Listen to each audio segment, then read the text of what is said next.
Today we're going to be working on restoring a Sunbeam Mixmaster Slicer Shredder attachment.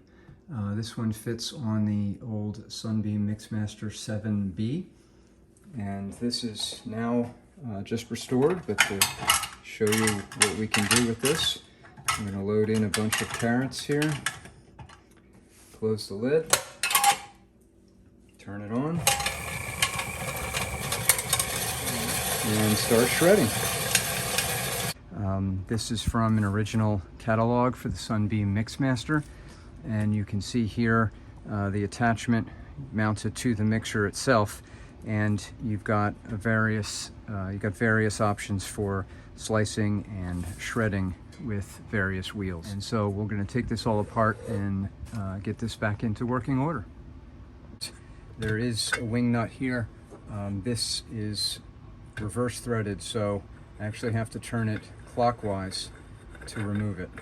I just took this like this, popped it down, gave it a good sharp whack, and then the wheel comes right off. So looks like those blades are, wow, pretty sharp still. That's the slicer wheel.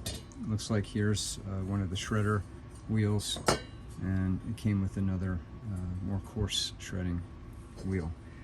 Just going to unscrew the handle aside, see if we can just take that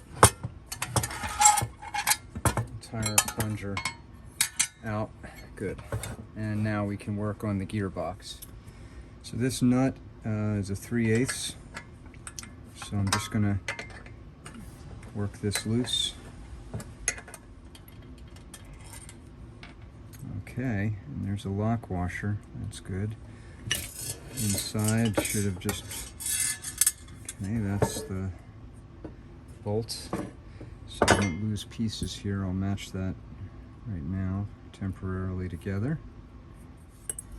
And it looks like here's another screw that holds in up here, so I'll take this out. Okay, also with a different type of lock washer there. And all good. Okay, there goes the gearbox.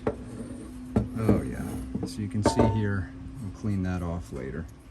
Alright, I'll try to take off the lid here. Looks like it's screwed on just on this one side, and then perhaps this will slide off.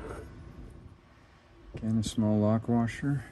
Alright, looks like to do anything here, we're going to have to take off the screws to hold the gearbox together, because there's this plate here, but then this, so there is no way for it to slide until it's free of this. Just going to put a little liquid wrench on here to try to loosen it up so it's not seized, and we'll take it off. Alright, that liquid wrench worked wonders, and now loosen them both. So we'll take these off now.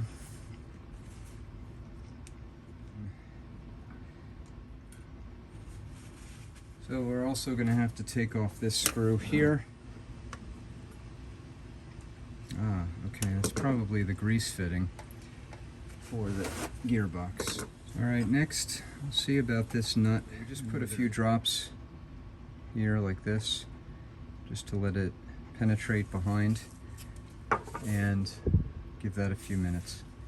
As you can see, quite a bit of the crud and built up stuff came right off. The 3/4 wrench is probably reverse threaded.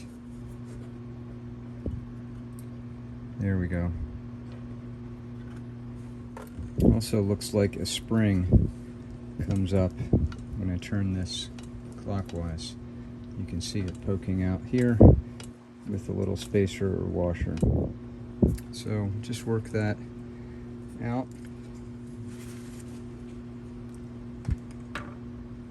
Looks like the inside of that washer has like remnants of a felt piece on it or something absorbent. Okay, there's the spring mostly cleaned off. Lifted up the lid here a bit and realized, how could I have missed this? There's another screw right here. That's what holds the rest of the gearbox together. Yep, nice long screw. We can work the gearbox back like that. Good. Okay, and then peel that off. Oh, yes. That is messy. All right, now I'm going to slide this lid off, and then we'll work on the inside of this gearbox here. Just have to clean all of this out. And before we soak this in detergent, I wiped out and scraped out as much as I could. We were able to expose a nut here, a screw here, what looks like a pin right across there on that shaft. On this piece we have a spring that holds this clip like that, and this piece here appears to push in from the other side. I just pushed in from the outside to bring this piece, this pin, up and forward. So I'm just going to pull that right out. The spring appears to be possibly just welded in there. So for now, I'll just leave this piece as it is.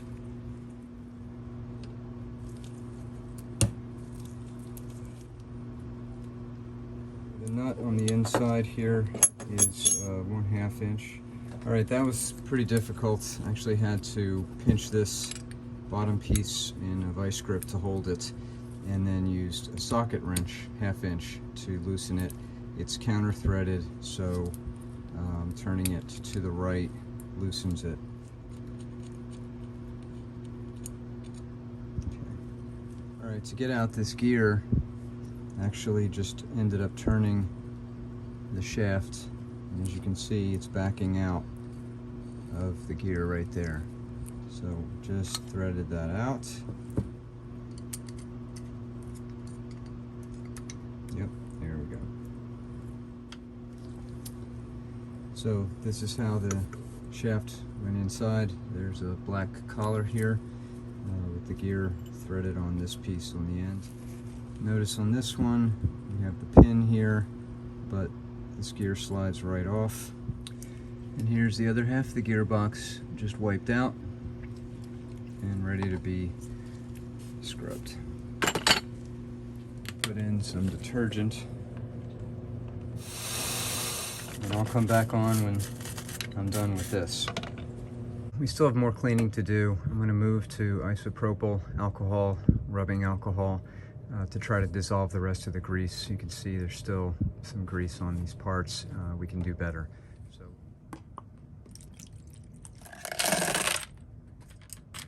let them soak around in here for a bit. Actually, this is that felt washer. I'm going to take that out.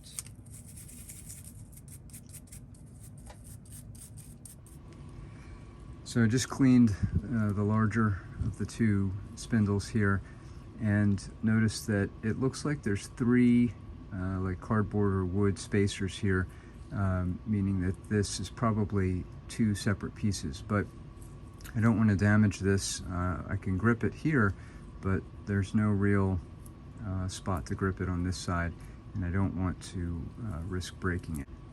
Finally, here's 1/2 of the gearbox cleaned. This took forever. I was not able to get this piece off because it is riveted back in, but you can pop the spring back, and then I was able to spin this around and clean underneath it with a toothbrush and a pick. I tried to get down into these crevices as best I could.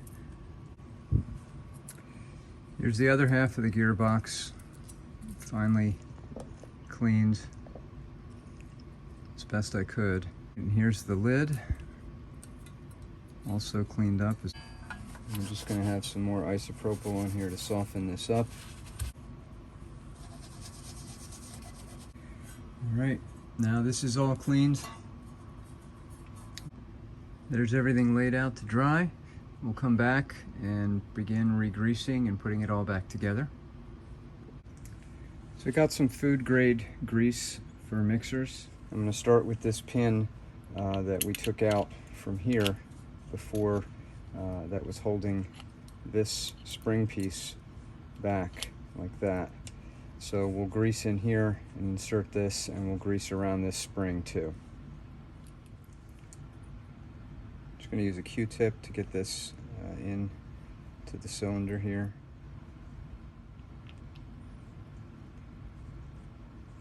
hold it back, just push that in. I'm also going to just apply grease around here.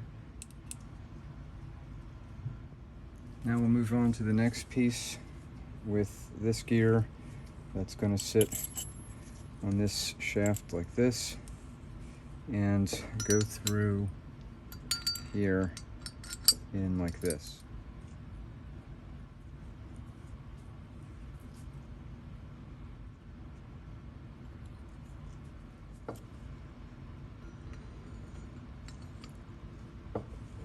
Put this screw back in here that's going to hold this piece in place.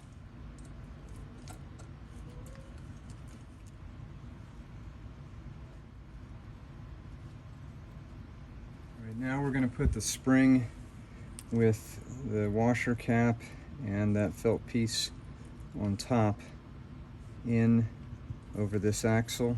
So I'll just slide that right over there. And we'll slide this washer and felt piece on the top, like that. I'm just going to slide this cap on and just do finger tight on this.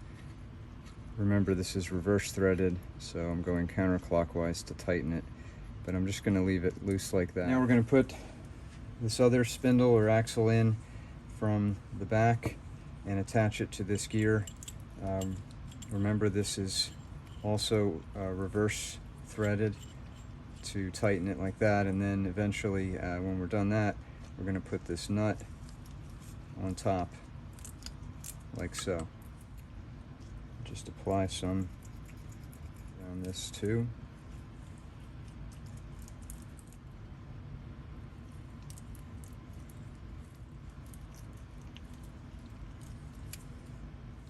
Now we'll apply the grease to the gear itself.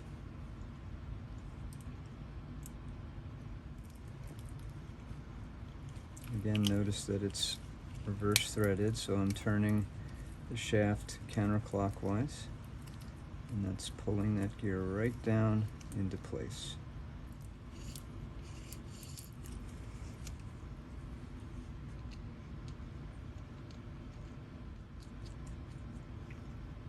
That's a 1/2 inch socket. We'll set that on the nut there, and then grip this on the back to make sure that's tight.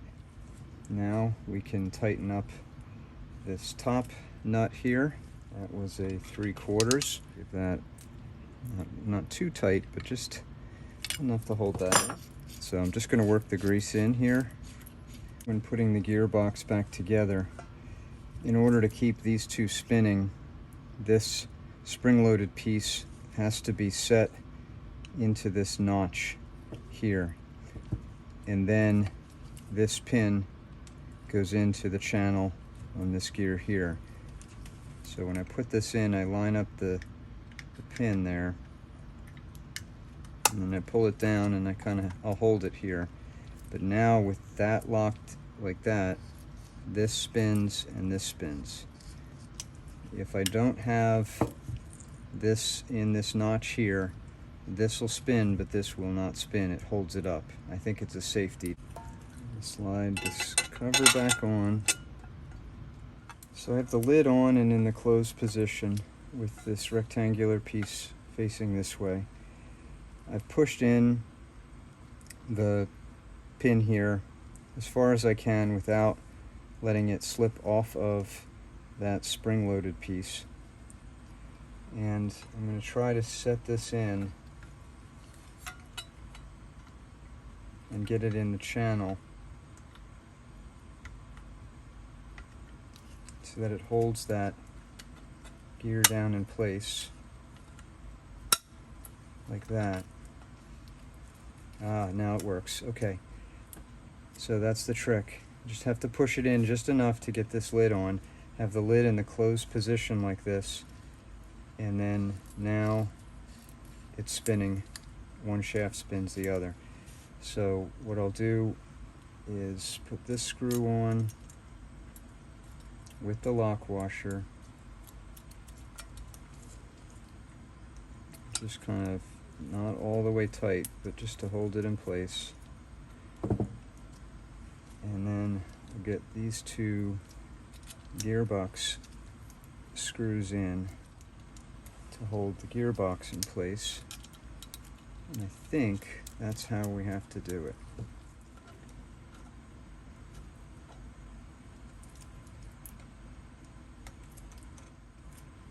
Tighten that down a little bit more. Okay, so now with the lid down, we have spinning in both pieces. Okay, and now I can feel it when the lid goes up. Yep, now that won't spin. And when the lid goes down, it spins. So I can feel and hear a notch, so that's the safety. Okay, then with the lid up, we'll put in that third gearbox screw for this corner. Tighten these down. And we'll also put on this screw for here, which I think is the port where you would add grease.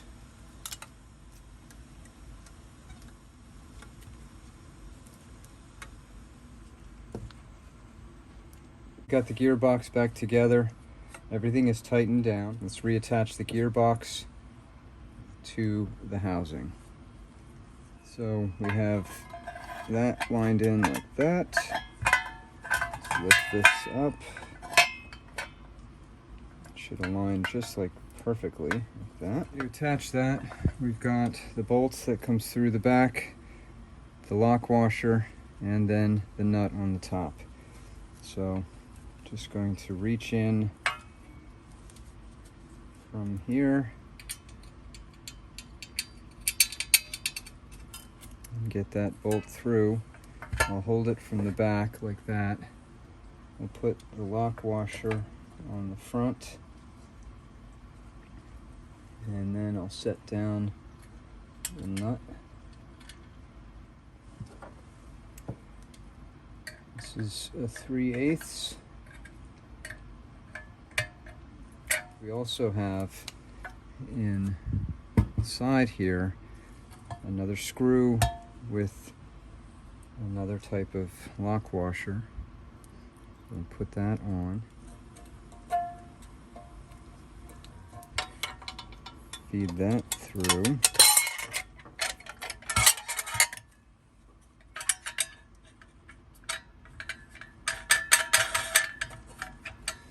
Okay.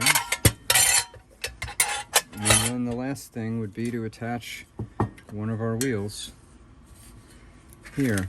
Slide that on like that, and then reverse threaded wing nut to tighten that in place.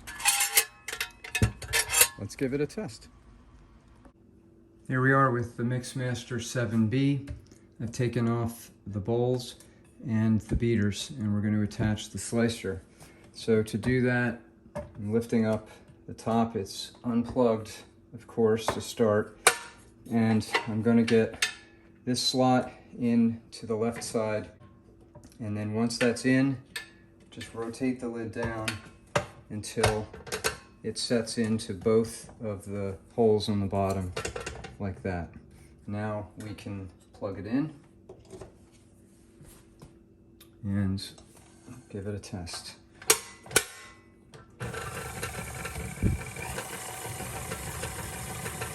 So the safety on this is when we lift the lid, it disengages the slicer.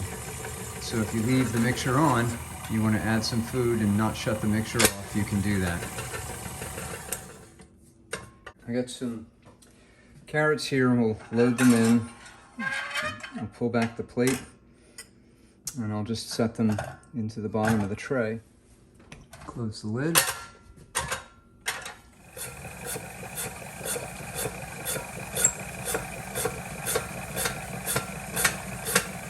Now we'll try it with the shredder attachment.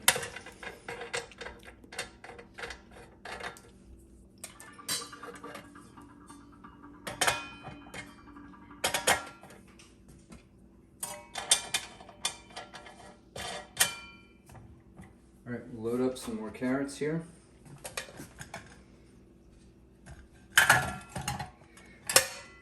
Close this and give it a start.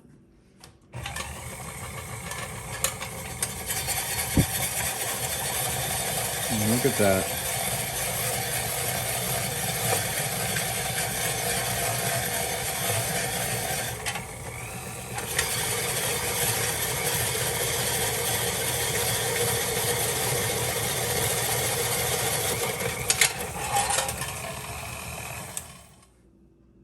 So that's the restoration of the Sunbeam Slicer Shredder attachment for the Mixmaster line of mixers. Thanks very much for watching.